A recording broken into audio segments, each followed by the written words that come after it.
Hey friends, my name is Gabby. Welcome back to my channel, and today we're going to be doing some fall book recommendations.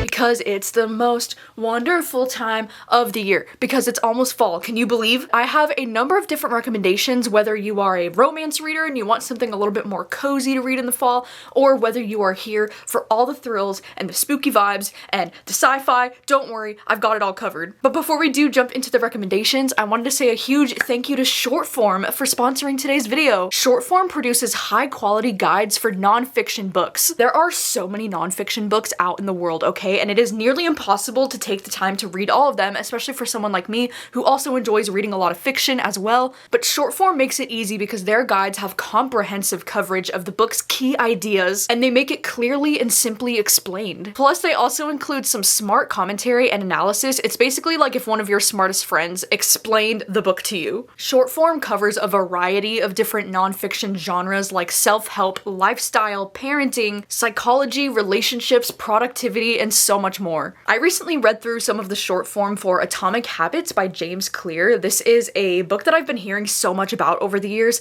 and I think it's really interesting because he identifies 3 types of habits, which are goal-driven, system-driven, and identity-driven habits. I love the idea of having an adaptable identity so that you think of yourself more as in characteristics instead of labels, because getting too attached to one particular identity prevents you from growing as a person. And I think that's something really important that I took away from this. But I like that Shortform also includes notes about other books, like right under a certain idea it'll be like, here's another book that also kind of touches on this subject, or it'll even have, you know, another book or theory that contradicts this idea that this author's presenting. So they're like, if you want another perspective on like the flip side of that, then here's another book where they kind of go against this idea and makes you think in an even different direction. And there's always more to look forward to because Shortform is publishing new book guides and articles every single week, and subscribers also get the chance to vote on which books Shortform should be working on next. So to get 5 days of unlimited access plus an additional 20% off an annual subscription, you can join Shortform through my unique link, which is shortform.com/Gabby, or click the link in the description, and that 20% is going to save you over $100. Thank you so much once again to Shortform for sponsoring today's video, and now let's get into the fall book recommendations. Okay, so I wanted to start off with the more kind of, you know, cozy books that I would recommend for fall because I only have a few of these.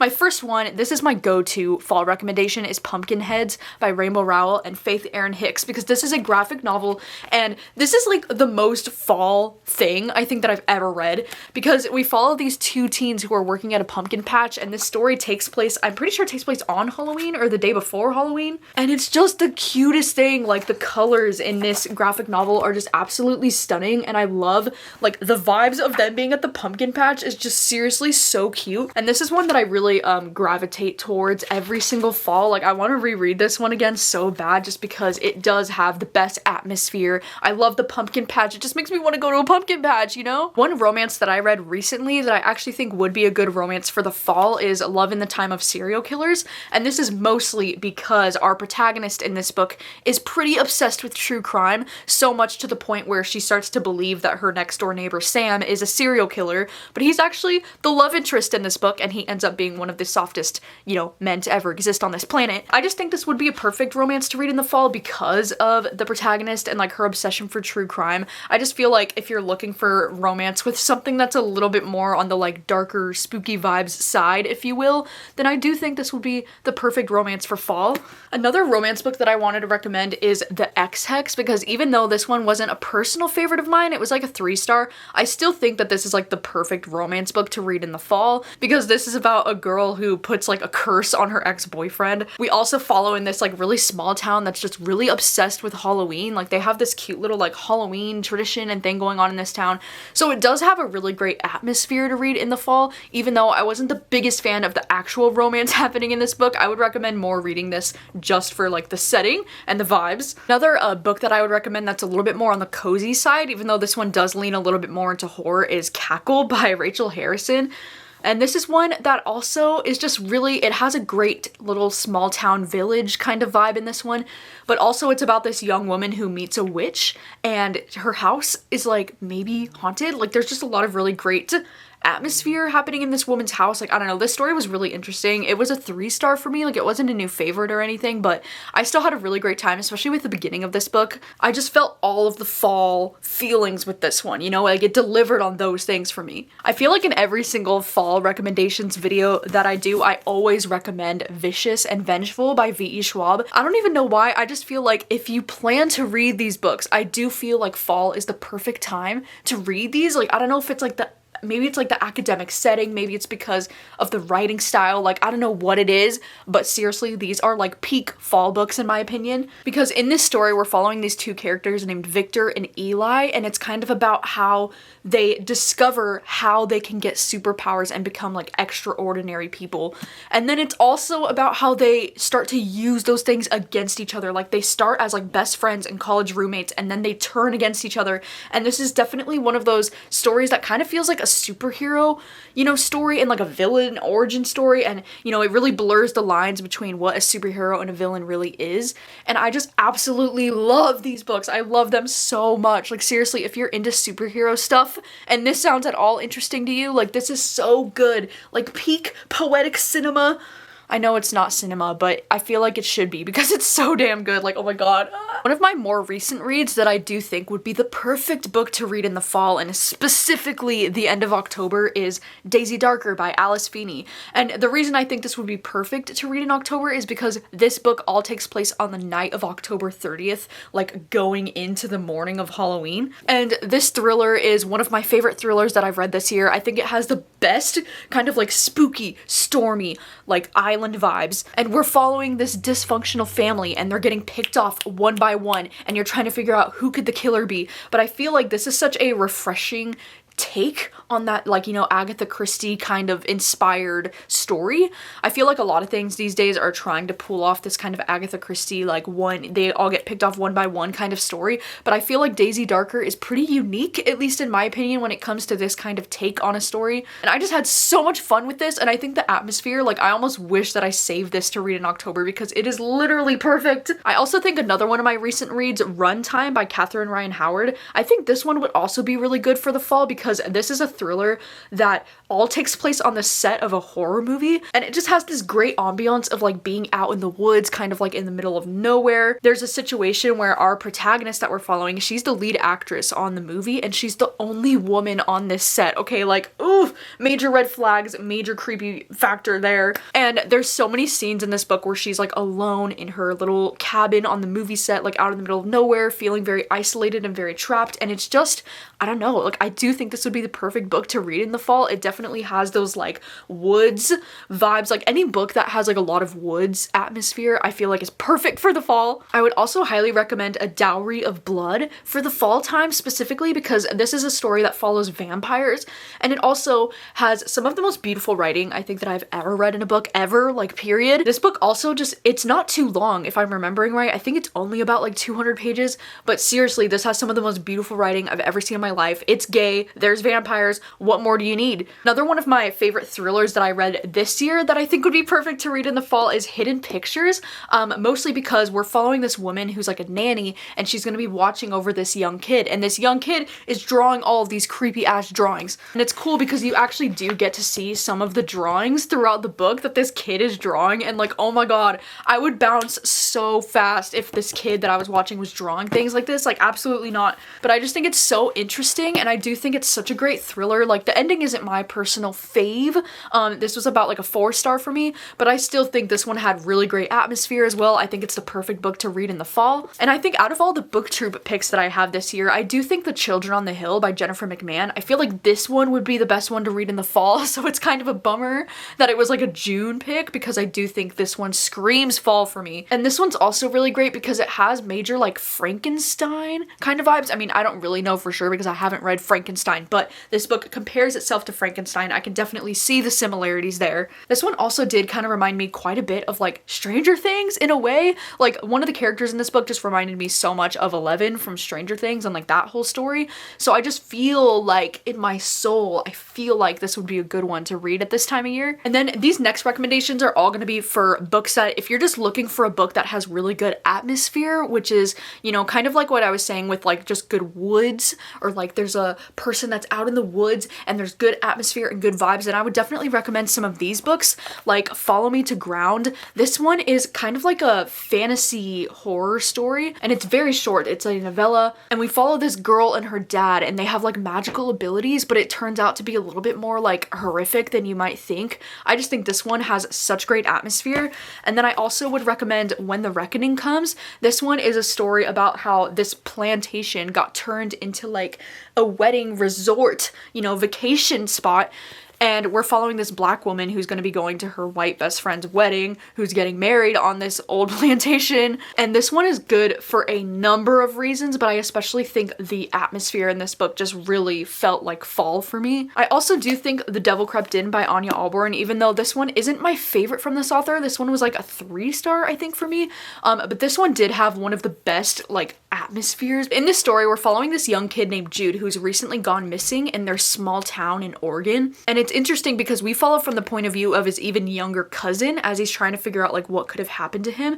And it's interesting because they're like, this is just like the story from years ago of this other boy named Max who was found dead after also disappearing under mysterious circumstances. And it's like these boys keep going missing near these woods where they don't know if there's some kind of creature that's taking them. They don't know if it's like a person. It's just the freaking woods atmosphere in this book is so good. And there's so many scenes in this book where it's like kind of creepy, where they're just staring out into the trees and they like think they see something. So this one definitely has that going for the atmosphere. I just wasn't a huge fan of like the second half of this book, and where the story ended up going wasn't my personal fave. But if you're wanting something with like that woods creepy atmosphere, wow, this one delivers. I also think Imaginary Friend by Steven Chabotsky, oh my goodness. I swear this book is so hard for me to recommend because I have a love-hate relationship with it.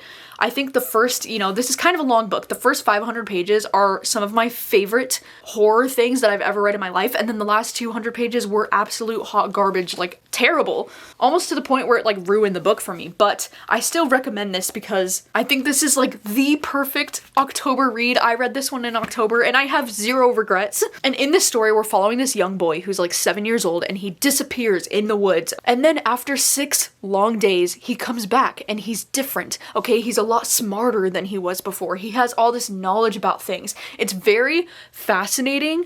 Like, this book is just absolutely wild. It's so freaking good. It definitely gives me like Stephen King kind of energy with the writing, like not only with like the writing style and the premise kind of reminds me of Stephen King, but also because of how freaking long this book is. Like, Stephen Chabotsky who, or Stephen King? Come on. But this book was wildly fascinating. It was so freaking good. It was so dark. I love there's so many tropes in this book that I love because I love following these like young kids in the woods and spooky things are happening. But then also like this book made me afraid of deer. Like, what the heck? And I just think, oh my gosh, like look at all the tabs I put in. Like, the first half of this book is literally so freaking good and so worth your time. I think once you get to the end, you'll start to see what I'm talking about how the story definitely starts to lose its interest and the ending is just like hot garbage in my opinion. But all that comes before the ending is so worth it. Oh my god, it's so good. I think another book that has really great atmosphere but wasn't a personal favorite of mine is The Ballad of Black Tom. This is another one that I do think it's perfect for this time of year, and this one leans a little bit more into like the fantasy and like dark magic side of things. So if that is your thing, like if you are into fantasy and the idea of dark magic and like freaking portals into another world or some shit like that, then I think you would enjoy this one. This one's also a novella, so it is quite short. And then I thought I would also recommend 2 books if you're specifically looking for something that's kind of like haunted house vibes, you know, because we're all here for that in the fall.